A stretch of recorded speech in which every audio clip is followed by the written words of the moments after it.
kalaupun saya artis, seperti saya bilang, saya juga manusia biasa. Gitu. Apakah yang bikin kakak akhirnya membuka bisa dikatakan aib atau itu di masa lalu karena kemudian akhirnya mengucap kakak gitu kan di TV yang kedua kakak sampai ngejabarin beberapa masa lalu kakak. Nah itu gimana kalian berani untuk membuka? Ya karena saya pengen hidup biasa, tapi orang-orang selalu mengungkit diri saya seakan saya tidak baik. Kenapa saya menjadi seperti ini? Karena masa lalu saya yang membuat saya menjadi seperti ini, gitu loh. Apakah kalian tahu kalau kalian tuh, saya mengikuti kemauan orang tua saya untuk saya menikah. Bukan berarti orang tua saya salah, enggak. Tapi orang tua saya tidak tahu bagaimana laki-laki yang sebenarnya saat itu harus saya kenal dulu. Mungkin mereka kan orang dulu yang kasar itu baru ketemu masih bisa langsung dinikahin. Orang sekarang beda. Mungkin ada sesuatu di baliknya itu. Justru saya pengen kenalan dulu gitu loh.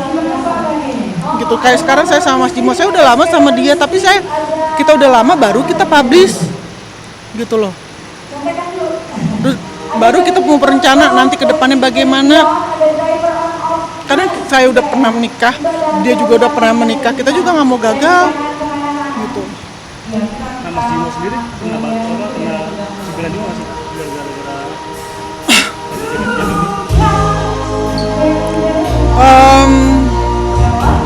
Masuk gak?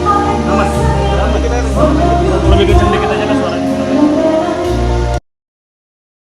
Mas Jimo pasti banyak pertanyaan dari teman, dari keluarga kan gitu loh. Kan kasihan yang dia nggak tahu apa-apa gitu.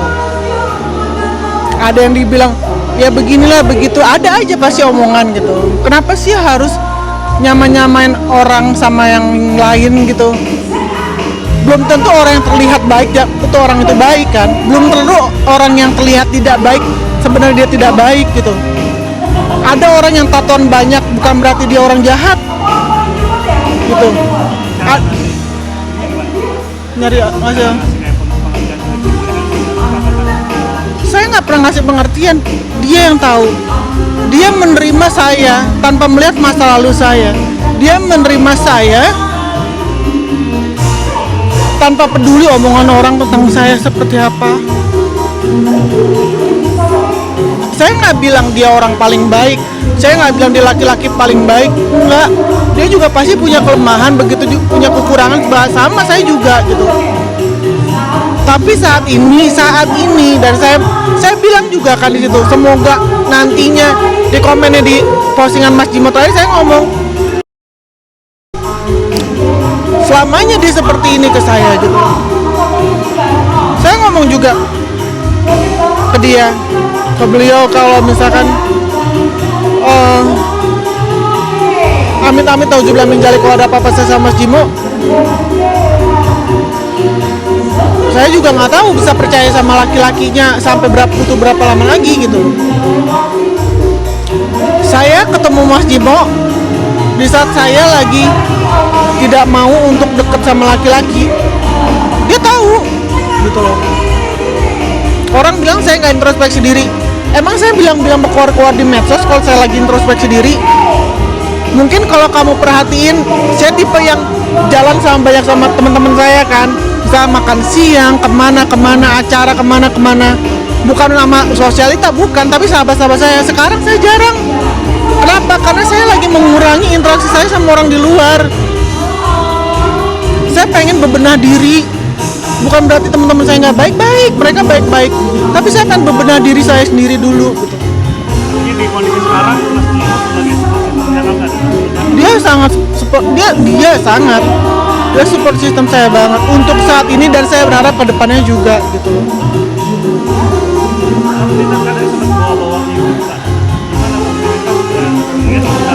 Apapun yang mungkin mama saya juga manusia biasa yang juga mungkin ada kekesalan terhadap saya dan mungkin punya kesalahan juga, tapi dia sudah nggak ada, mama saya udah nggak ada gitu. Janganlah bawa mama saya, mau saya benci mama saya, mau mama saya benci sama saya, mama saya udah tenang di sana, nggak usah diomongin.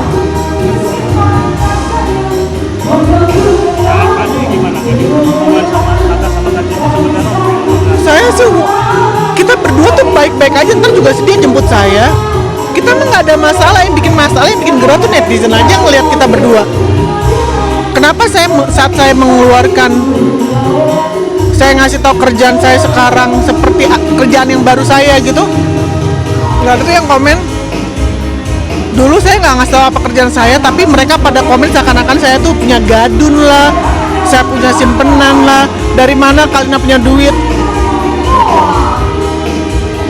atau harapannya pengen ada lagi. Kenapa enggak gitu, tapi kan kita masih saling mengenal dulu satu sama lain gitu. Kita masih apa ya, masih pengen cari tahu satu sama lain dulu gitu aja. Target dulu. Kalau masalah target, saya sih apa ya, kita lihat nanti aja lah gitu. Itu aja. Masih mencari yang tahu orang setiap dulu. Apakah ini gara-gara support trauma nikah atau gimana? Orang nanti akan ada komenan lagi, trauma lagi, tapi tetap aja nikah lagi, semua serba salah gitu. Makanya saya nggak mau ngomong, udah biarin aja.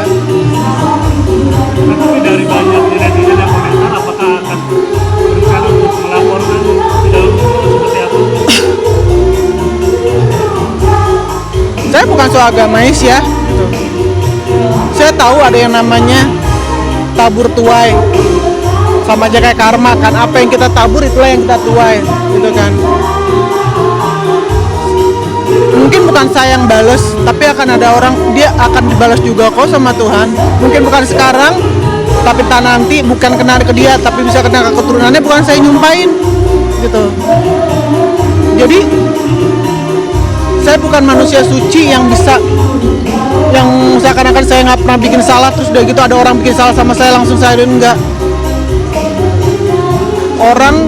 Saya cuma berdoa semoga siapapun yang jahat sama saya diberikan usia yang panjang supaya bisa membenahkan diri mereka.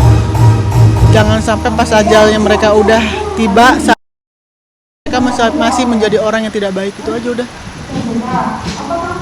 Tak sempet Denny Sumargo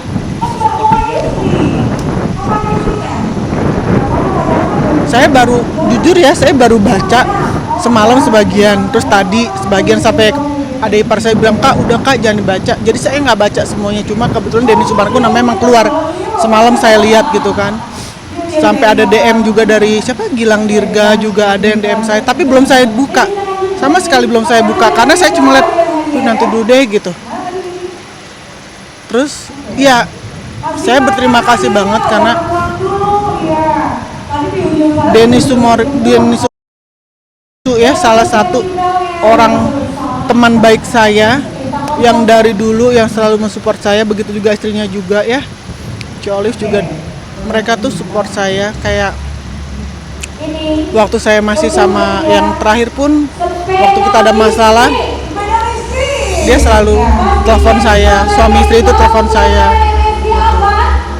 support. Dan sekarang saya tahu kok, mau saya gini, makanya saya sekarang gini, obat saya sebenarnya masih banyak loh yang sayang sama gue. Kenapa sih gue tuh masih ngerasa begini, masih ngerasa kayak kecewa sama orang, tapi balik lagi saya manusia biasa gitu aja.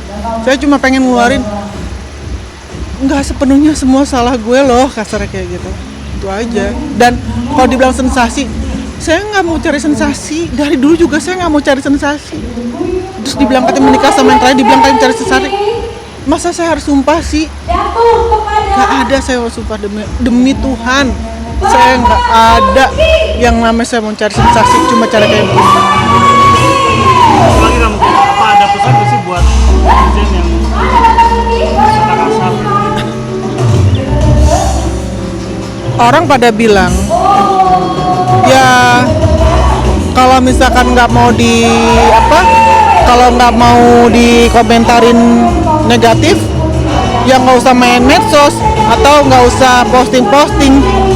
Pertama itu Instagram saya gitu ya, kalau misalkan mau ya harus terima konsekuensinya. Kalau mau dihitung sama orang, kenapa harus saya yang berhati-hati untuk memposting sesuatu.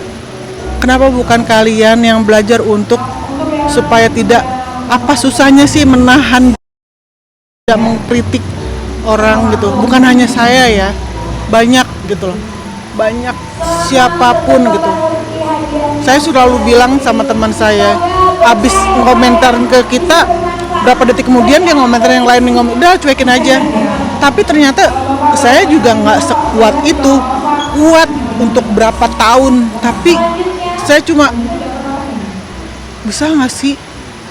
Dan saya yakin bukan cuma saya aja, banyak loh orang-orang juga yang bunuh diri cuma gara-gara netizen gitu.